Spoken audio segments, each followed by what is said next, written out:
All right, welcome everyone to today's Title IX committee meeting. We will go ahead and open up with a introduction. So of course I am Joe Lewis. I am the Title IX coordinator for New Hanover County Schools. And I will go ahead and start with the introduction of our Title IX coordinator, Mr. John Henry. I see that he's on. I'm not sure if he can hear me or not now. John, are you there? Joe, can you hear me? Yes, we can hear you. Joe, can you hear me? I can hear you. I can hear you. We can hear you, Mr. Henry. Yes. Oh, sorry, we did. Can you hear me, Mr. Henry? We can hear you. Yeah, I can hear you, Joe. Okay, yep, I'm just doing go ahead and introduce yourself to the Title IX committee. It's been a while, but I just want to give you a chance to introduce yourself to the broader community. Hey, thanks, Joe. Good afternoon, ladies and gentlemen. My name is John Henry. I'm the Title IX investigator. Just recently retired from 30 years in the Marine Corps at the end of September and got hired right around Thanksgiving. So I'm happy to be here and enjoying the work. Yep, so John is our Title IX investigator. He's been here since November. Unfortunately, this is his first meeting that he's been able to sit through since the beginning because he's been out doing the actual work of the Title IX investigator. So I just want you all as a committee, because his presence here is definitely a tribute to the work of the Title IX committee as a whole. So this is the face to the name, Mr. John Henry. Thank you. Thanks, Joe. Yeah. Welcome, Mr. Henry. Thank you, ma'am. So moving forward, we'll go to the approval of the minutes from last Title IX committee meeting in January. So I'll give you all a couple of minutes to review and see if there's any objections to the minutes.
All right, so now that everyone's had a chance to review the minutes, are there any objections or comments from last meeting's minutes?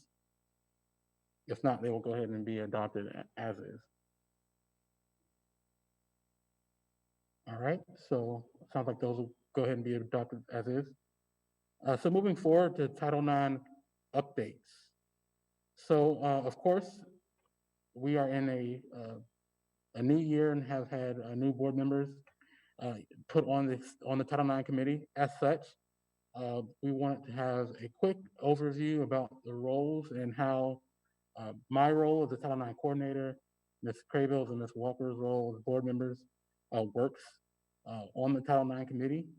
And so what we discussed is essentially the board members that sit on the Title IX committee. They are really the decision makers when it comes to the agenda and the work of the committee.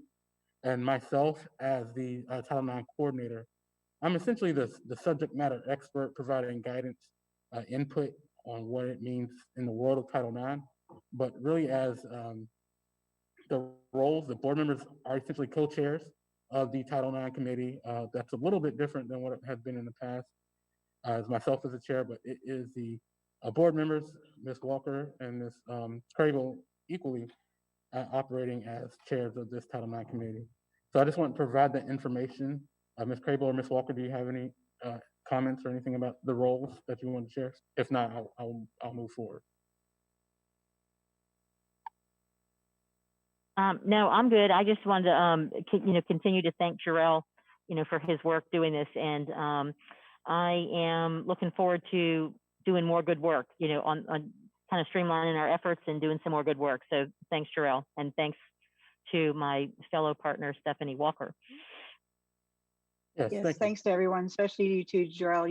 You put a lot of work into it, and we do appreciate it very much. So thank you so much for helping us out. Thank you. So moving forward, I want to share my screen to show a couple of updates for the work that Title IX Committee has done, along with the Communications Office.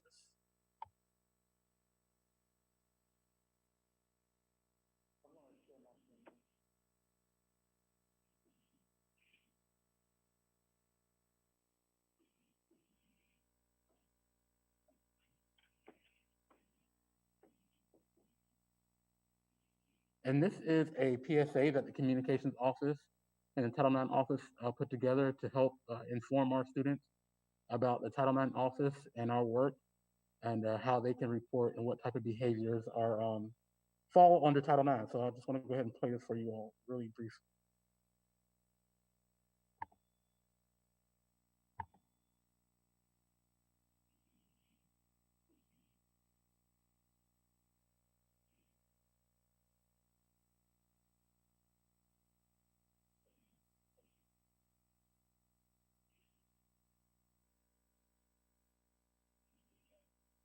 Anita's helping Jarrell do some stuff, so just hang.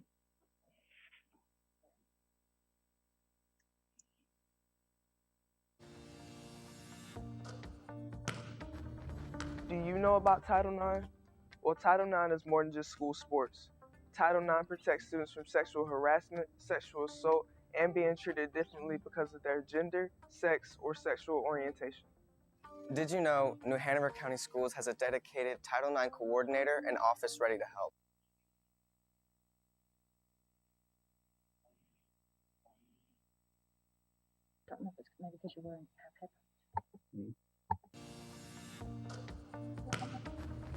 Do you know about Title IX? Well, Title IX is more than just school sports. Title IX. Well, we have two videos, but I can just send them later. Or I can take the headphones out really quick and just see if that makes a difference.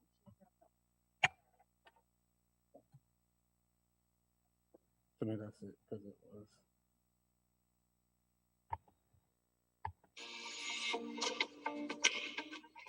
Do you know about Title IX? Well, Title IX is more than just school sports. Title IX protects students from sexual harassment, sexual assault, and being treated differently because of their gender, sex, or sexual orientation.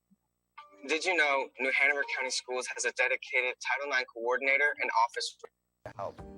The office is committed to protecting and supporting students by responding to Title IX reports.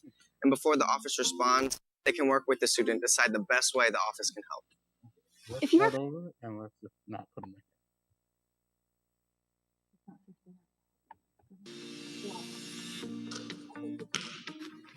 Do you know about Title IX? Well, Title IX is more than just school sports. Title IX protects students from sexual harassment, sexual assault, and being treated differently because of their gender, sex, or sexual orientation. Did you know?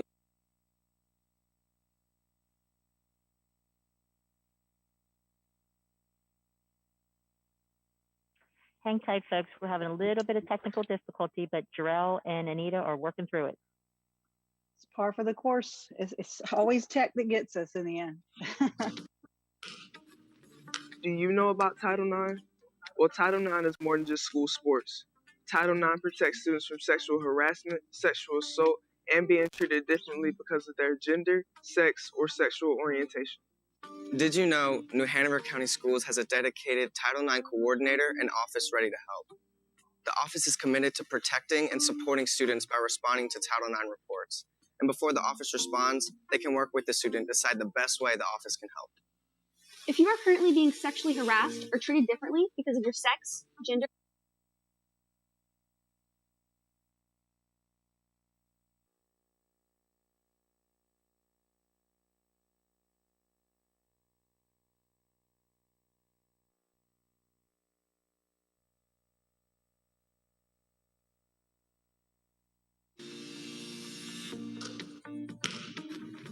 Do you know about Title IX? Well, Title IX is more than just school sports. Title IX protects and treated differently because of their gender, sex.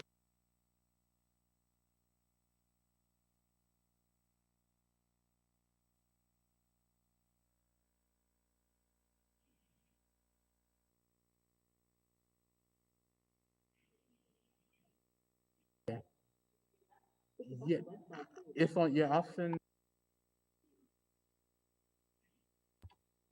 So sorry about that. I'm going to send the information to Kim, and she'll try to broadcast it from her screen. So give us one more moment.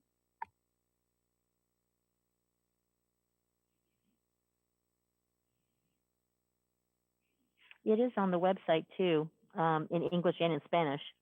So you can take a look at it there.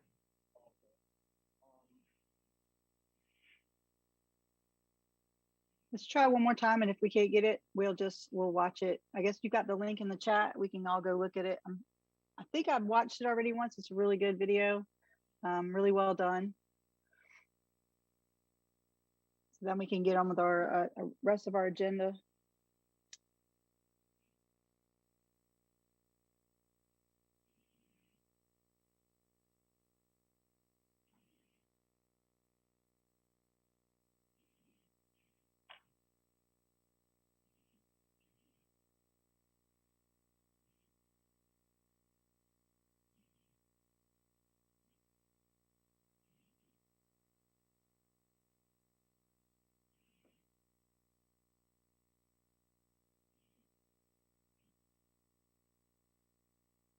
Okay, so I added 2 links in the chat to one is a student PSA. That's the video we tried to show at the beginning. They're going to give it one more go around to see if it works. And the next video was a video about family life education program and curriculum. So let's pause to see if this starts.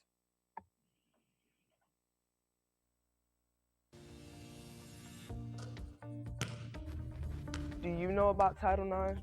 Well, Title IX is more than just school sports. Title IX protects students from sexual harassment, sexual assault, and being treated differently because of their gender, sex, or sexual orientation.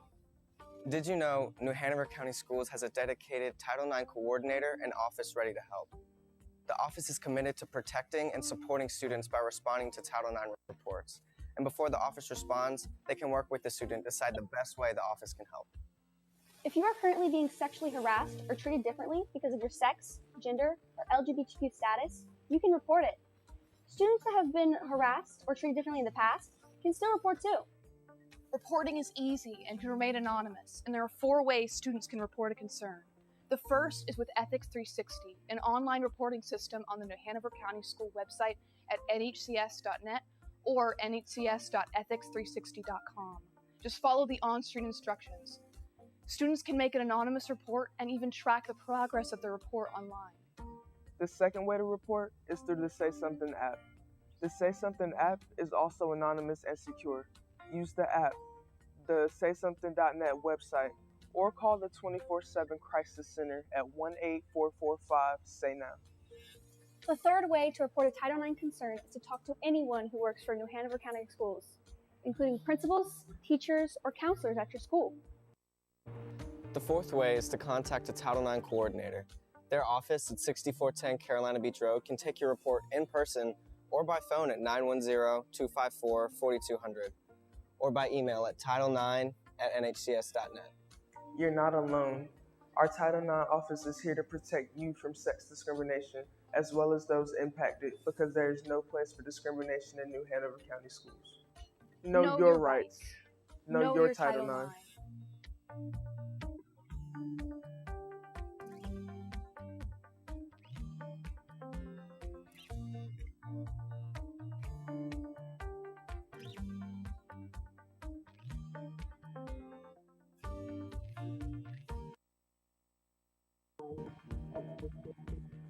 Yeah. So those PSAs are put together with students from Ashley and Hoggart High School. So we definitely want to thank those students for their participation and the communications office for their work in putting this together. We want to show the next video about family life education and their programming and how it relates to Title IX. Yeah. So those PSAs are put together with students from Ashley and Hoggett High School. So we definitely want to thank those students for their participation and communication efforts for their work in putting this together. We want to show the next video. Family Life Education. I'm James Castiglione, and I'm a family life educator. I teach My Life in middle school. The Middle School My Life course is an abstinence-only reproductive health and safety.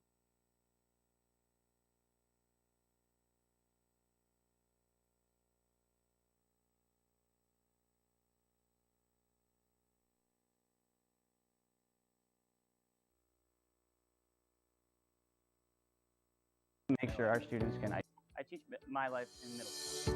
The Middle School My Life course is an abstinence-only reproductive health and safety. I'm James Castiglione, and I'm a family life educator. I teach My Life in middle school.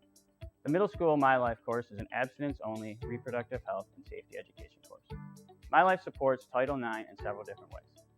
We discuss how to have respectful and healthy relationships by promoting tolerance among our peers. Students learn how to identify a bullying situation and how to support others that are being bullied. Just like in Growth and Changes, we continue to make sure our students can identify what sexual harassment looks like and know how to report to community resources and our school resources. Students continue to develop their understanding of consent and learn how to establish and respect personal boundaries. I'm Margie Shuffler, and I am a family life education teacher. The Family Life Education Department offers 3 reproductive health and safety courses for New Hanover County School students. The 5th grade puberty education course is called Growth and Changes. The middle school courses are called My Life and Stepping Stones. All courses are by parent permission only. Students in 5th grade Growth and Changes get an introduction to puberty and the reproductive systems of their sex assigned at birth. There are also a few topics covered in Growth and Changes that support Title IX legislation. Students are introduced to the idea of body autonomy and what consent means. They learn what sexual harassment means and what inappropriate touch might look like and how that might make someone feel. Students are encouraged to report any inappropriate touch or sexual harassment to a safe, trusted adult. They are also introduced to how to report a concern using the New Hanover County Schools website or the Say Something app. Hi, I'm Suzanne Tadlock, a family life educator, and I teach Stepping Stones in the middle school. Stepping Stones is a more comprehensive, abstinence-based approach to reproductive health and safety. As far as Title IX is concerned, Stepping Stones covers all of the same topics as the Growth and Changes course and the My Life course, with a few additions. In the fall of 2020, the Stepping Stones program gained Title IX approval to begin implementing gender inclusivity and sexual orientation standards into the curriculum. These additional topics allow us to teach students the skills needed to build tolerance, break down gender stereotypes, and to have discussions about sexual orientation and gender identity in a safe environment. The Family Life Education Department appreciates the support of the Title IX Committee in our schools and hopes that it's only going to help our students be more successful.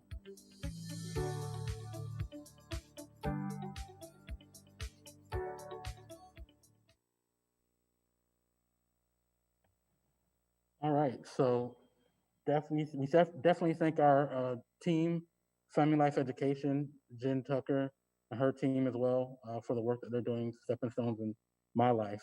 It's definitely going to be helpful in connecting with our students, letting them know the resources that New Hanover County Schools has for them and Title IX, and we look forward to continuing to work with Family Life Education to promote work with Title IX and what this committee is doing as well. So moving forward, next I want to talk about next steps.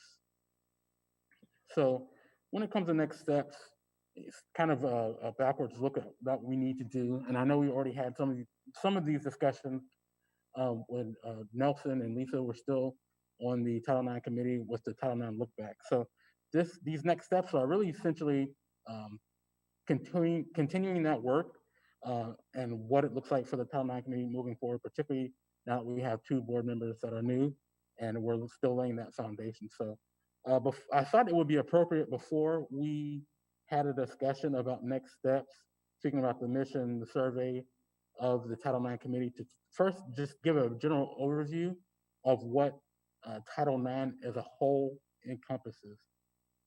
So essentially, Title IX covers various pieces. One everyone knows that it covers athletics and it covers sexual harassment. I think that's what most people would think it covers. But in addition to that, it also covers access to courses, programs, extracurricular activities, making sure that that access is equal based on sex and gender. But also talking about student services and benefits to students, making sure that those things are provided equally based on your sex, as well as employment practices, not discriminating against employees or future employees based on the sex, and also the treatment of pregnant and parenting individuals within our school system program and activities. So it's not just sexual harassment, it's not just athletics, but there's a range of pieces that Title IX covers. And I just want to briefly provide that information to you all as we go into the work discussing what the mission and goals are of the Title IX committee moving forward. So with that said, I want to share and start with the mission and visions of New Hanover County School as a whole. So I'm going to share my screen really briefly for one moment to review New Hanover County Schools mission and vision.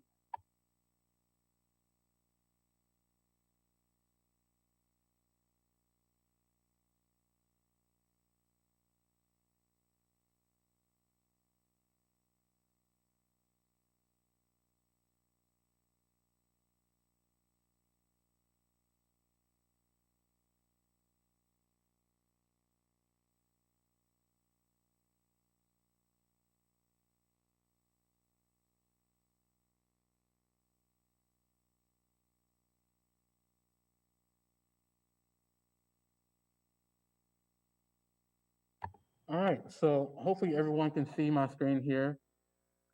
This is New Hanover County Schools main website.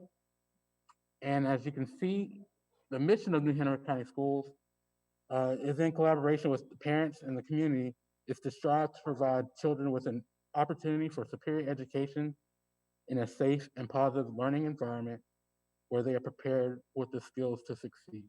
So I want to share that with you all to get you all in the proper mind frame for what the organization New Hanover County Schools mission is as we go into discussion about what our Title IX committee goals and missions are.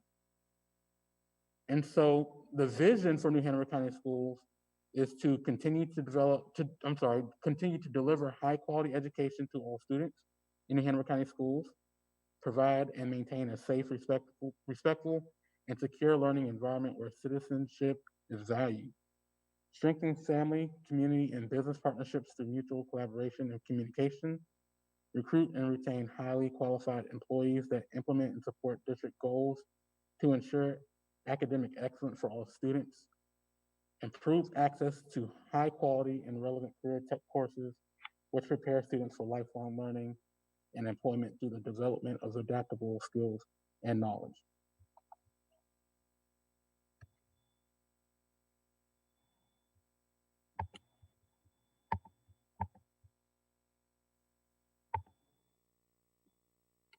So those are the goals for New Hanover County as a whole. And with that, I want to start the discussion about what the goals look like for this particular committee, the Title IX committee. And so I've done some self-reflecting since I've been here in September 2019. Of course, the committee as a whole was established in the spring of 2019. But since I've been here, I did some reflecting and I asked you all to come up with 2 to 3 points as well for goals that you all have in mind for this particular committee. And so with that, I'm going to share what I thought were some of the goals in the past and moving forward as these things can be goals that we continue to utilize. Can I jump in for a minute? Yes. So as we're going through this, one of the things I wanted us to think about as well is, do we have, I want to call it like a submission or a subvision of our committee, and how that fits in with the mission and the vision for New Hanover County Schools, because our work is specific to trying to come up with, trying to reach and maintain all those other ones. So if you've got any thoughts on that as you're sharing your goals, then please please throw those in so that Jarrell can capture those for us. Yes, thank you, Ms. Cable. And so as I was reflecting moving forward, I thought one of the goals that the committee had at the beginning when it was put together was to establish a foundation for New Hanover County Schools Title IX compliance. So that was one of the major goals. And I think the strategies that were incorporated to achieving that goal were to, one, hire a Title IX coordinator, establish new policy, which has been done, and also hire a Title IX investigator, which is the outgrowth of hiring a Title IX coordinator. So based on my time here, I definitely think establishing a foundation was one of the goals of this Title IX committee. And I would argue that that has been met. Maybe others would argue that it has not been met.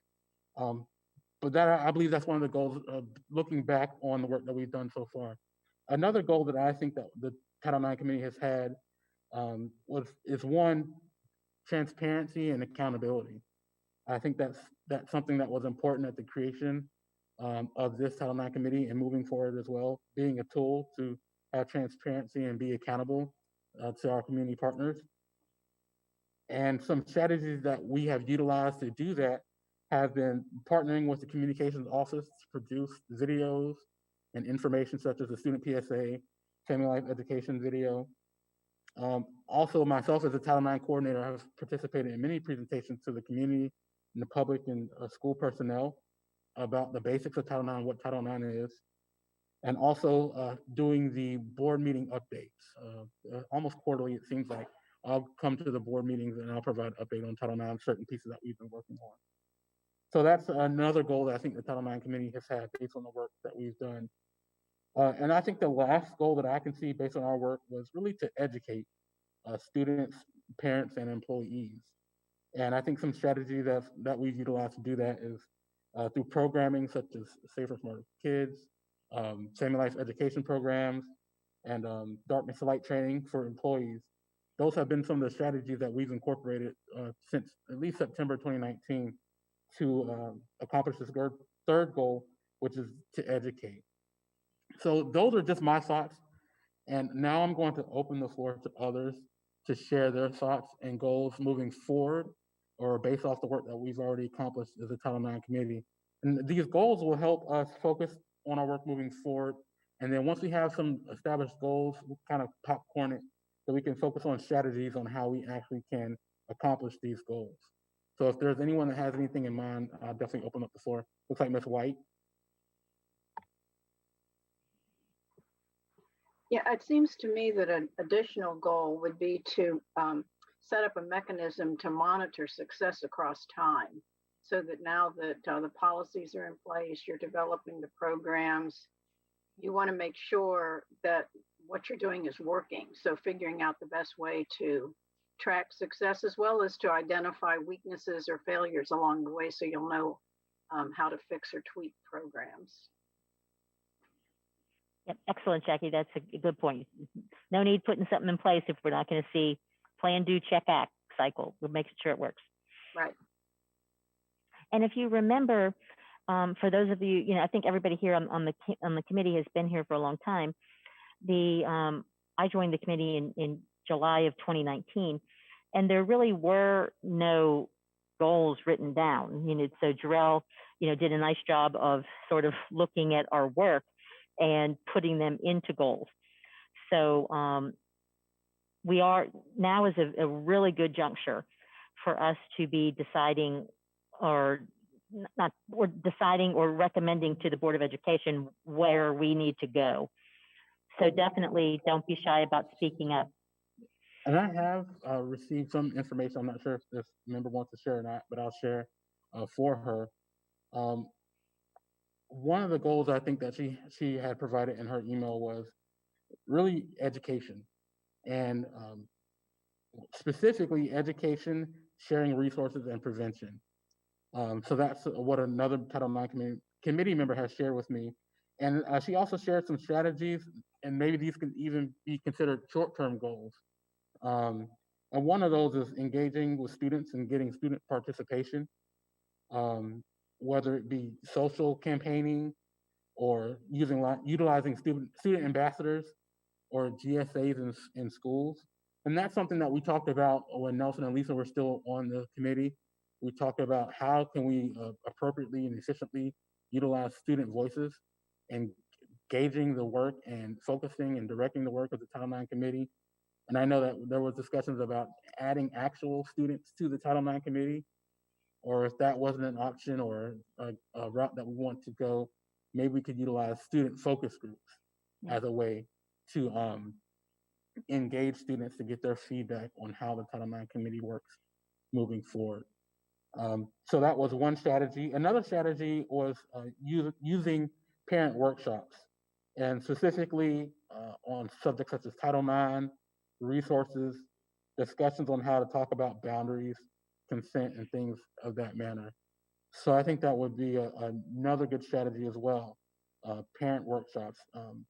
Oftentimes, we can share all the information with students, but it's a team approach. It really does take the parents being involved for us to really get this message and this work across as a whole. Also, utilizing another strategy is to utilize Title IX social media. Like I said before, we've been partnering with the communications office to do a number of things. They have some social media platforms, but the thought is to create a Title IX handle on various social media platforms. And what that would look like is we create the Title IX handle, and we have different things such as an educational series or reminder about certain posts for everything Title IX related, and also things that are school related, and make sure that it's student and parent friendly. But I think that could be a good way to make sure that we're engaging with students where they already are. They're already on social media. So I think that's an excellent idea as a strategy to educate and fulfill our goal. And the fourth piece and strategy was workshops. Maybe we could have monthly or quarterly educational workshops on Title IX, discrimination, bullying, sexual violence, dating violence, sexting, and reporting. So some type of quarterly or monthly educational workshops. So that was one piece of information from a Title IX committee member about the goal and strategies and short-term goals, how we can get to the overarching goal of educating our students and the public.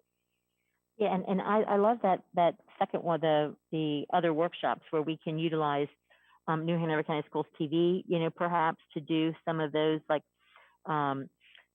interview sessions or just workshops, interactive workshops, that kind of thing. So we do have a lot of those avenues available to us.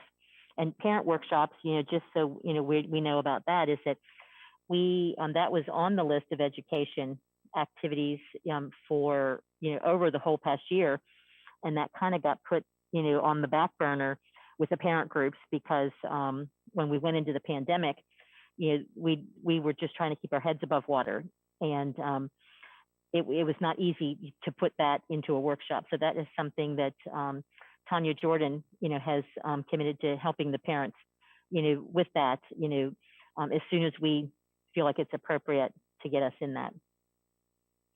I would also like to add as a goal that we'll be talking about a little bit, is that we do need to put strategies and thoughts into our athletics, because that is the other component of Title IX. And in fact, probably in our school system up until we had all of our issues, Title IX compliance was probably the first thing you thought of when you heard of Title IX was probably sports and gender inequality.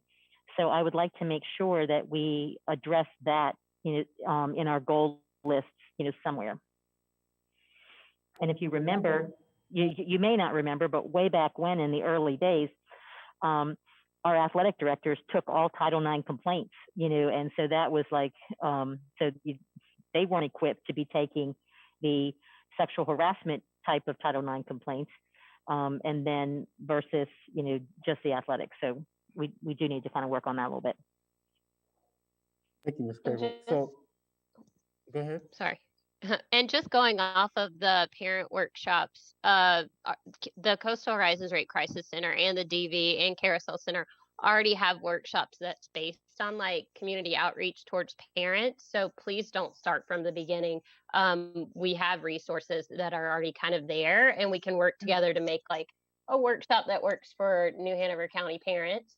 And then just going off of the social campaigning and the Title IX social media handle, like students would love, I'm sure, to like be in control of that. So that might be something that we could put together in the future. So yeah, that's it. Yeah, I was going to Jamie, add that to that. is wonderful because that's one of the main reasons we have you here is because you guys are the experts in so many of these resources that we are just not. Yeah, and that's what I was going to add. I was going to say, I was going to ask Sherelle actually what our community partnerships look like, because I mean, that can be, obviously integrated into the goals, assessing where we are and who we work with and who's done a lot of the work already. And, that would just make things a lot quicker for our goals if we know who's out there doing similar programs. So I was just going to add that there's some really good goals here, and I think we can integrate our partners in that, depending on what level of comfort we have, or I don't know if that's the word for it. I think Title IX obviously is a federal thing. We now have an established office here, and we just need to utilize our community partners too to help us just realize all our goals. So thank you. Yeah, so the main community partners that we've been using are the ones that Janie Data shared. But there are a number of individuals out there that are willing and wanting to help New Hanover County Schools address these areas. So it's definitely not that we have a lack of community partners. And I think we've already done a really great job in engaging them, particularly when it comes to student programming and employee programming as well. So I definitely look forward to working with those individuals in the future to continue to move forward. So based on the discussions that we just had really briefly, it sounds like when speaking about the overarching goals, it sounds like one is for sure still educate. So it sounds like the role of the Title IX committee is to make sure that we're educating students and the public. That sounds like a goal that we want to have continued moving through. And also, it sounds like based on Dr. White's information regarding making sure that we have a mechanism to monitor and track that what we're actually doing is working, particularly when it comes to programming, is that we want to make sure that we're still being accountable. So it sounds like educating and accountability are still the main goals of this Title IX committee as a whole. And now the work is just figuring out what strategies we implement to make sure that we carry out the goals, of the Title IX committee. Is this accurate, you think? Yeah, and I would say the survey is a big part of this too. I mean, that goes without saying, really, because that could be a mechanism to monitor and check things. We got to start with one first, and then we'll move on from there to what we need, because that will go a long way. Establishing a first survey, will kind of help us decide what directions maybe to go in, how to spend more time, where to spend the time. So yeah. Yeah, I think the survey is definitely a strategy for accomplishing one of these goals. We have a chat message from Miss Amy Oops, and it says, I'd like to say that we have three main areas. One, resolve, formally address any unresolved past concerns. Two, strengthening knowledge or understanding of what constitutes Title IX compliance in K-12 schools. To include reporting portals for functioning data analysis. Also enhance response protocols based on surveyed feedback. Plus, as Dr. White said, processes for consistent data analysis. Point number three, regular consistent education on Title IX for students, staff, faculty, contractors, parents, and community. I think that those are all good points. And Dr. Coker has been hired for HR as the assistant superintendent for HR. We've already had some preliminary discussions trying to have a more cohesive functionality between Title IX office and HR, making sure that our programs and our processes complement each other where they overlap, and so that we can use them as a partner for Title IX compliance as well. So we're at the beginning stages. She has a lot going on in her new role, and we look forward to working with her. And I think that these points that Ms. Oops has shared will definitely coincide with some of that work between the Title IX office and HR. So we definitely look forward to continuing to share updates on those processes and procedures. So I did want to point out too, Jarrell, into Amy's third comment when she said the regular consistent education, and she lists off all of the stakeholders. One that is not listed there is our substitute teachers, is that they might be considered under staff or faculty, but they're really not, and they're really not a contractor either. But they have been included in the Darkness to Light training, through the HR department. So they're just another set of people that are in our buildings working with our kids on a regular basis. So we definitely haven't forgotten that key component, and that will come up even more, as we're working through, teachers being in the building, from quarantining. We need to definitely include our substitute teachers. Yeah, I agree. That's another good point. And so, what I envision next is that once we get an understanding of what some of the overall goals are, education accountability, and we talk about those specific strategy pieces, we'll continue to have discussions about what that looks like moving forward. And so there are some pieces that we have already had discussions about that I've just simply considered to be discussion points. And within that, one is subcommittees. And so at the outset, our subcommittees were the policy, Title IX policy subcommittee, the education subcommittee, and the resources subcommittee. And so I think there definitely needs to be more discussion about what these subcommittees look like moving forward. At this point, we have joined the North Carolina School Board Association's policy work, to where they annually or however routinely review our policies. So that kind of takes the work of the policy subcommittee out, the work that they were doing. We definitely appreciate the work that they did, setting the foundation for Title IX compliance from the policy perspective. But I think there's an area for us to improve or shift their focus into another area. So we'll definitely have to have continued discussions about what the policy or what the subgroups as a whole for the Title IX committee, what work they do moving forward. And so, and I would just like to propose, for people to think about, is that I don't necessarily think that we need a policy subcommittee anymore, because we have a department that we did not have before, and that is Jarrell's job, and that is Mr. Henry's job, to make sure that we stay in compliance. And like you said before, the School Boards Association will keep the policy committee up to date, and so we will bring that through, always keeping you guys up to date, our committee and our whole board. But I'm not certain we really need a policy subcommittee anymore, because that's what we're paying you the big bucks for, Jarrell, to keep abreast of changes. And didn't you say there's one coming up probably in August? Yeah, so I definitely anticipate major changes. I think we'll have to do some tweaks in the summer to comply or I guess get in step with what we're doing from central office. So there will be tweaks moving forward, but every time there's a new president, there's new policies as well. So definitely work to be done, but I do think I'm well equipped to do that work as a Title IX coordinator. And so with the subcommittees, I think there's been some spitballed ideas regarding maybe we have a subcommittee that looks at athletics. So we have an athletic Title IX subcommittee. But either way, moving forward, we definitely want to have continued discussions about what the subcommittees look like, because I think some of our tasks at the beginning have definitely been accomplished, and the work is changing a little bit as well. So in addition to subcommittees, I think also looking at yeah, I wanted to add something on the subcommittees. So before we move past that, so we had policy, education, and resources.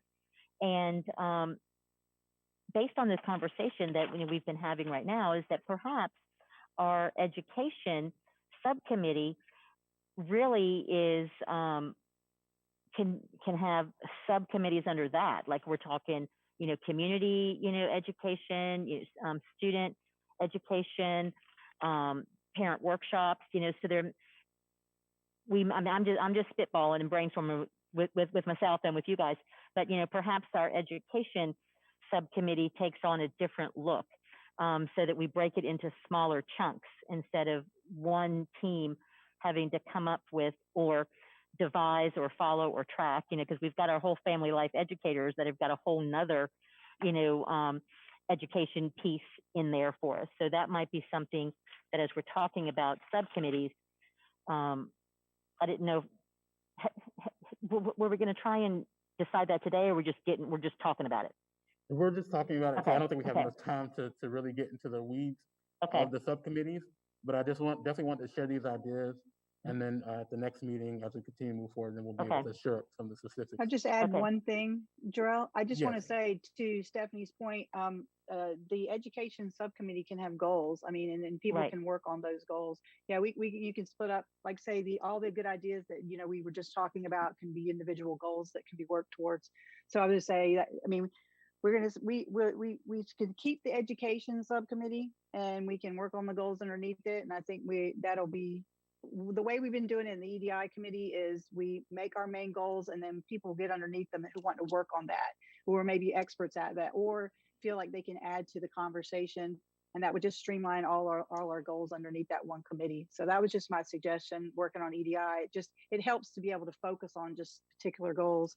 And that then we can get things done. Because if we're all trying to all work on everything, it's a lot harder, to kind of nail down what we want to do. So it's a great idea about that, Stephanie. Underneath that, we could just have big, broader goals.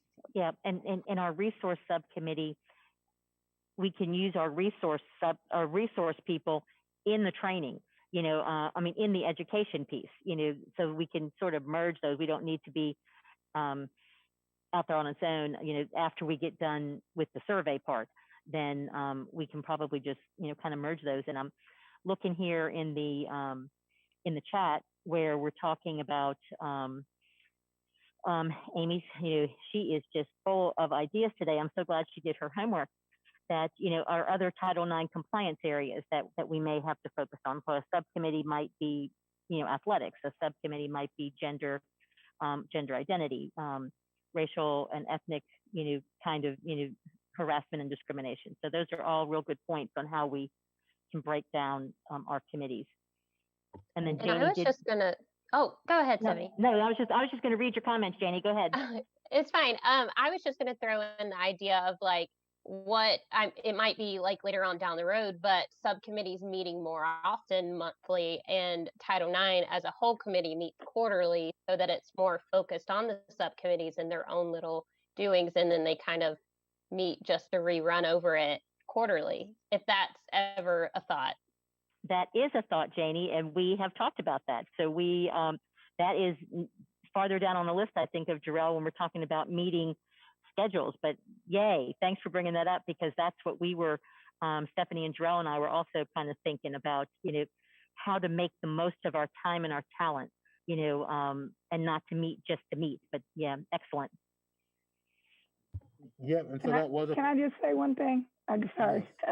And I know we're pressed for time. The videos I think are awesome, great. And when I look at the website, it's very formal. Like I'm thinking, like as a high schooler coming to this site, it says Title IX is treating anyone different, more than like Title IX is a law to protect people, almost making it a little bit simpler because I don't really think, I asked my junior son what Title IX was, and he doesn't know, he has no idea. And I think the videos are going to help, but I think reaching out and what the kids are seeing and feeling and educating them. And when I always look at the New Hanover website like this, I feel like it's geared more towards parents or, people in other states looking at us and what we're doing, versus if I was a child going on this site, a student, it's not catching me like, hey, when we went over the components, not just sports and education, extracurricular activity, when we listed all those, maybe having more, I don't know, catchy to a student, because I don't think a student, it's kind of confusing. I think Title IX is treating anyone different based on sex. Well, Title IX is a law that protects you if you get treated differently. So I think sometimes we're looking more adult-like versus what a kid's gonna capture if you really want them to report something. And a lot of them aren't gonna go to their parents first. They're gonna go they want to report it themselves. They want to remain anonymous. I mean, we see it all the time in family life. They're asking us questions and telling us things that they're not telling their parents and asking their parents. So if we actually want feedback, kids like hitting, I think we need to maybe have a subcommittee under education and doing those surveys. I heard about that through Jen, because she's on a subcommittee about the survey. But just trying to reach out to the children a little bit more less formal than what I see on the New Hanover County website. But I love the videos. I love the video. I love that. So that's just my I think thoughts. that does speak. That's a really good point, because you hear Title IX, you're like, what's that? It's hard to kind of comprehend, even for adults to kind of look at it and know what it is. So that can be part of the education, the student outreach. And I know Jarrell brought up social media campaigns and things like that would definitely help to educate students and make it more, I guess, for their ears. I don't know if that makes sense, because it is true. Title IX, you're just like, well, what's that? But I think with the good outreach, and maybe you want to sit on that, maybe your kids can get a good input to that, and you can test it. I often ask my children the questions too, because they understand it differently than I do. So it's a good point to definitely maybe change the discussion to kind of make it more accessible or understandable. That's the good word for it. Good point. Oh, and I just wanted to interject. I know that we had talked early on about having student involvement, and whereas they might have their own committee, and we had talked about several different leadership groups at the different schools that might be a good place to test some of these things out and say, hey, after you look at this website, what do you think? And I know that it's been a very different year for everyone, but that might be a great thing to touch base back about, so that we do get feedback, kind of like a focus group of students that may be able to give that feedback. There was a lot of concern about, what type of content and should they be at the table. But I think, as we said, a lot of this it's about them. So their voice is really important, and maybe reaching back out to some of those kind of student groups that are available. We had talked, one of the high schools was doing a leadership program with one of their athletic teams, and there was groups of peer leaders and different service learning groups. So I think that might be something to readdress as we move forward, as well as a goal to make sure that their voice is kind of centered in this. Yeah, and so educators who are on this committee and principals, be thinking about who those student groups and who particular students might be, and then how we go about selecting those students, so that we give a good representative voice, to our student focus groups. Excellent.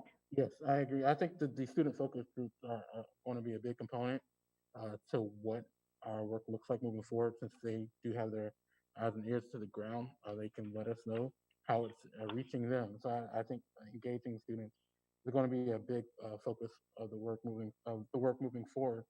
And so, in addition to speaking about the committees and subcommittees, we also need to have a discussion about membership as a whole. So at the outset of this Title IX committee, we had a large number of people that were involved. And I understand that the Title IX committee can be a huge, not necessarily a burden, but it can be a time-consuming meeting monthly. And so I definitely want to have not necessarily an off-ramp, but a way for us to shore up our membership for individuals that have maybe were invited at the beginning, maybe have served their purpose or need to focus their energy elsewhere, providing an off-ramp, or maybe there are individuals out there as well that are dying to be a part of this committee, but we haven't ever opened up the opportunity to really change or broaden or increase our membership. And so that's something I think that we really need to do, and including the subcommittees as well. I think individuals have served on these subcommittees for quite some time. I think we need to allow an opportunity for individuals to be able to shift their focus if they're already members of the committee and maybe want to work on another subcommittee and rearrange. So I definitely don't see these subcommittees at this point having to be concrete regarding which member serves on what subcommittee. I would like to have a discussion moving forward about how we best have an off ramp for certain members and onboarding for other members, and maybe we revisit our membership for the subcommittees to make sure that each individual person is being utilized in their most effective position and role. Yeah, because I think way back when, we just divvied up, the we we set 3 subcommittees and we just divvied up and we did our work basically not even outside of the big meeting. We did our work in little small pods around the Board of Education Center. So we didn't really do much of that. But I would like to suggest that if this is not, if this is a committee that you'd like to roll off of, then please email, Stephanie, Jarrell, or I, and just let us know. And then just be prepared to maybe, answer a couple questions for us that, was this beneficial? What could we have done differently? What would you like to see going forward? Kind of like, an exit interview. Not in a punitive way, but just just to help us learn more. And if you know of other people that you think might be, or other either people specifically or departments or organizations that we need to bring to this table, then please also share that information with Stephanie, Jarrell, or I, so that we can, officially invite them to come and, bring them up to speed. So they're like, everybody's things change, so if you need to leave or you want to leave, then, please feel free to do that. And then we just, we'll move on with a bigger, stronger team. Or you're welcome to stay. I'm sorry, Ms. Walker, go ahead. Or you're welcome to stay. That's right. I was just say, or you're welcome to stay, whichever. I was just going to add that too. Yes. And so I'm going to take a brief moment to review the comments here. And so it looks like Ms. Oot says she agrees with the idea of merging subcommittees and resources at education. Dr. White said if there are to be ongoing assessments to monitor success as well as shortcomings, perhaps there needs to be a group that looks regularly at assessment data to make recommendations regarding how to keep good stuff going in areas for improvement. Ms. Dowda said student-led subcommittee who work on the social media and the student mindset. I'm thinking of the idea of agreeing with the idea of having some type of student-led subcommittee as a whole, where they can do various work. But we'll see. But I like that idea. Ms. Oot said, I like the student-led subcommittee. I also like to request that we are intentional to have representation of all stakeholders. I think that's important. So I think particularly with the students, I know that there are a few groups, student populations, that are eager to share and lend their voice. And we want to make sure that they have a seat at the table to be able to share their ideas and their experiences. I think that's really important. And so Ms. Jordan said the Safe Promise Clubs may be a good place to start recruiting students. I know Hoggart High School and Laney High School in particular have some students that are eager to do some work. So I think that those are definitely good starting places. And Ms. Oop says, we are maybe already missing some key voices in LGBTQ+, Latinx, and other underserved populations. I agree. And so we definitely know that there's other subpopulations out there, subgroups as well, that might be having experiences or have a voice in certain areas. And we definitely want to make use of those to help gauge and move our work forward. So I'm excited about the idea, particularly when it comes to student involvement. So these are great ideas, great thoughts. And so do we have any other points about just the goals moving forward and subcommittee work and everything we just discussed here briefly? Well, yes. And yeah, the just to kind of piggyback on Jackie's, when she was talking about assessment, obviously we have to do that. And so one of the things that comes to mind with me in assessment is also assessing how we as a team are doing with rolling out our trainings. So I don't know if that's something that Kristen is tracking or HR would be tracking. And I'm thinking specifically of, students who have received the training that we have identified as important.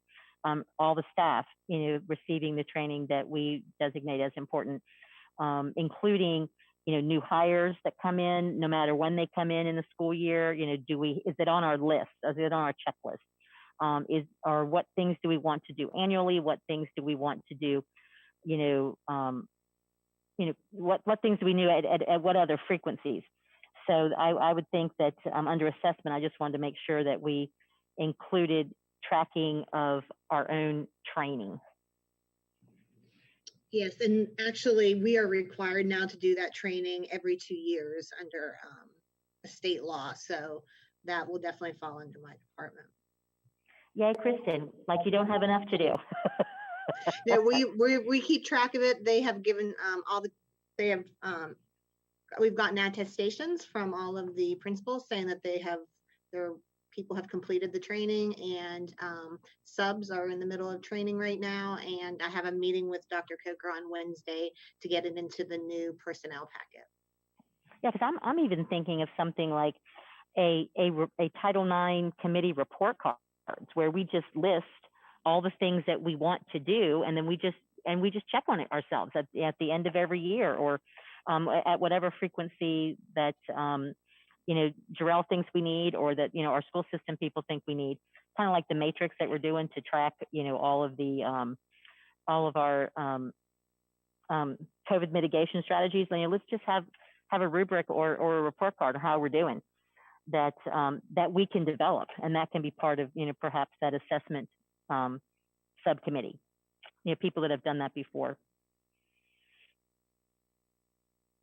So I think the next step would be to shore up these subcommittees so we can start divvying out some of these areas that we've talked about to get some of the work done. I think if we focus on all these things as a whole, the Title IX committee, we'd be working until the end of the year. So I think the next step is for us to shore up these subcommittees and start divvying out some tasks and areas to really get some of these foundational pieces going moving forward. So for the next meeting, I'll have some more concrete information when it comes to subcommittee work and membership, and we will start from there. Did I see a hand down there, Ms. Stowe? Okay, did not. Yeah, and Jarrell, just to add to that too, we don't have to, you don't have to wait until Jarrell puts it all together. If you've got any thoughts that are coming, that come to you after this meeting or in the next week or so, then just fire those off to Jarrell so he can include those in the comments or in our draft. It's always nice when you have somebody that puts it together and then we can pick it apart, or we can edit from there.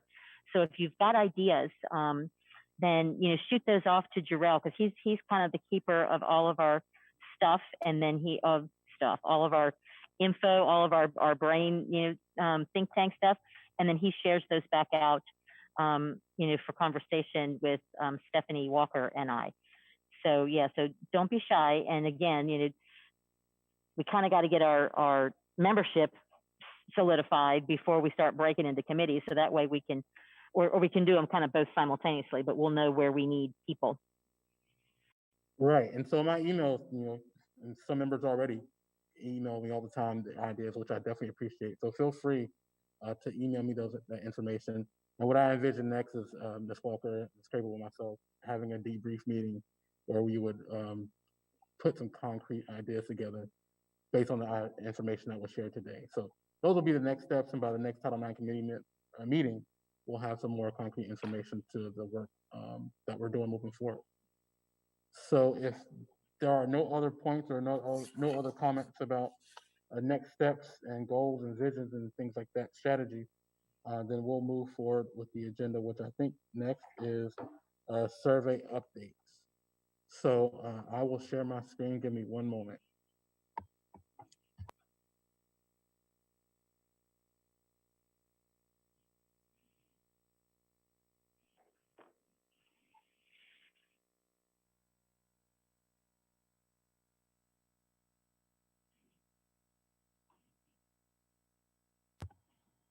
Okay, so our Title IX Resources Subcommittee met earlier this month to review the work of the Title IX survey. And I just want to give a brief overview of how that meeting went. And so the members from the Title IX committee that were present were Jacqueline White, Julie Varnum, Stephanie Crable, Stephanie Walker, Amy Feast, and Amy Oops. Patrick McCarty was not able to attend because he was handling a matter at Ashley High School. But those are the members of the actual subcommittee. And when I say members, were the voting members based on this questionnaire that I sent out. Those are the individuals that voted. I myself, I did not actually participate in the voting. And so at that meeting, we also brought guests or what we would call subject matter experts that would be able to lend their voices and their thoughts to some of the ideas that we had as Title IX resources subcommittee members. And so we had partners there from the DSS, school counselor, Ms. Tanya Jordan, individuals from the Coastal Horizons, Family Life Education, as well as the Domestic Violence Center and another professor at UNCW, sociology that had input. Didn't we have DSS there too? Yes, we did Did have you an say them? individual. Okay. Yes, an individual there from DSS. So we definitely thank those individuals for being present. Some particularly that are already members of the Title IX committee as well. And that really helped gauge our conversation. And so from that, what we did is that we came up with 8 points that we then took and put into a questionnaire. I put into a questionnaire because we've always talked about what are our goals of the survey, and these 8 points that we came up with will really help us as a resources subcommittee moving forward and developing the survey. And so I wanted to share with you all some of the responses from the questionnaire. So one of those questions was the audience of the survey. Should the survey audience be students only, or should it involve both students and other groups, parents or employees? And so it looks like that response is, for this first initial survey, it should be primarily student focused. And so another point that we discussed was the survey should include questions focusing on what? What topics are we actually looking to find information about? Sexual misconduct only, the assaults, the harassments and things like that, or other Title IX pieces as well. And so looks like that response is overwhelmingly, we want to include information about sexual misconduct and other types of Title IX misconduct as well. So the next point was about, should we have a time period for these type of incidents? Should we allow them to be opened up for as long as possible, or however long ago it happened, or do we want to somehow focus these experiences to a certain time period? For example, past 12 months. It's not necessarily set in stone that it would say 12 months. That was just an example. But it looks like based on that response, the subcommittee would like to limit the time period for the responses to be the past 12 months. And so moving forward, for student participants, we talked about, should the survey be taken in school, or should we allow individuals to take the survey out of school as well for convenience purposes and because of COVID? So it looks like that response is most individuals prefer to have a in-school and out-of-school option, most likely some type of remote option. Should the students' participation be opt-in or opt-out? So we were talking about how we get the most feedback from students. And it looks like having an opt-out option is the preferred method from the Title IX Resources Subcommittee for participation. So should the survey specify that responses must be limited to incidents occurring within the school context only? So there was discussion about, do we want to have the survey specifically address matters that happen on campus, or do we want to know what's happening to our students more broadly? Because even if it happened off campus or outside of the Henry County Schools context, students come to campus and still have those same problems and issues with them. So it looks like we want to know information that happens outside the school context. So it looks like, based on the responses, we believe it's important to know what's happening to students in school as well as out of school, and how that impacts them in the Title IX area. So should the survey ask participants if they have participated in an incident as a perpetrator? Overwhelmingly, looks looks like the answer is yes. We definitely want to know um, what role our students are playing in these incidents, whether they're a bystander or they're been impacted or they actually committing some of these offenses. And so this last part was to gauge about the timing and release of the survey. So it looks like 42.9% asked that this survey be released before the end of the 2021 school year. So that would be in a few months here. Looks like the majority said that they would prefer fall 2021 at the earliest, or once New Hampshire County Schools returns in person 5 days a week for all students, essentially pre-COVID attendance. So it looks like when you combine the red and the yellow, the preferred method is to have it at the earliest, fall 2021. So those are some of those are the responses from the survey that we sent to the subcommittee members. And so what we will do next is we will meet again with these responses in mind as resources subcommittee members to continue putting the work and steps together as the Title IX subcommittee, resources subcommittee. And then what we will do then, once we have that in hand and concrete, we'll provide those recommendations to the Title IX committee as a whole. And then of course the Title IX committee as a whole then prepares that information for a recommendation to the board. So those are the next steps. So we're actually looking to meet fairly soon. So those last couple questions on that was asking individuals their availability starting this week and next week. So we're hoping to meet again very soon, and then we will be able to continue the work moving forward based on the last meeting that we had. Are there any thoughts or comments based on what you all have seen? So I want to open the floor for some general thoughts. All right, well, if there aren't any thoughts, that's fine too. We'll get in those in-depth conversations at the subcommittee meeting next week.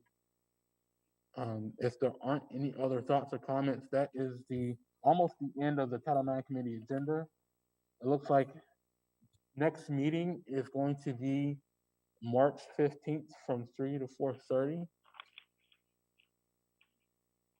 So you all can go ahead and put that on your calendar. Of course, we will send out information about the meeting, the agenda, as we get closer to March 15th.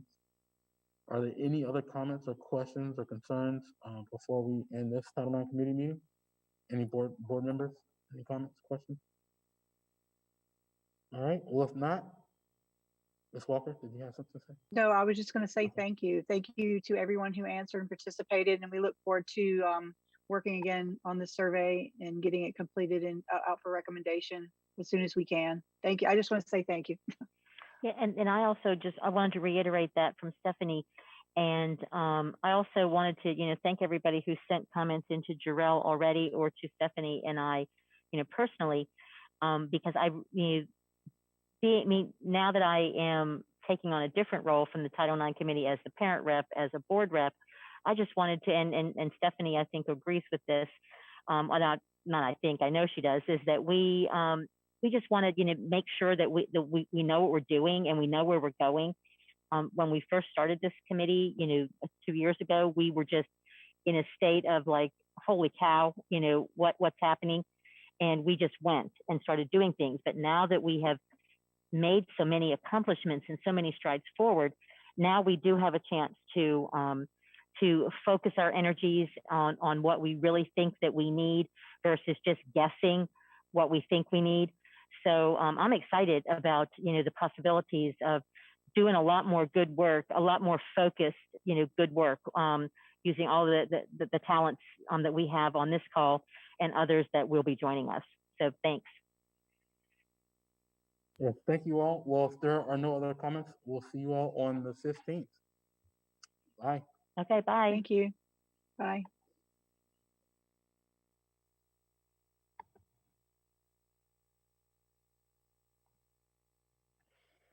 Hey, Kim, could you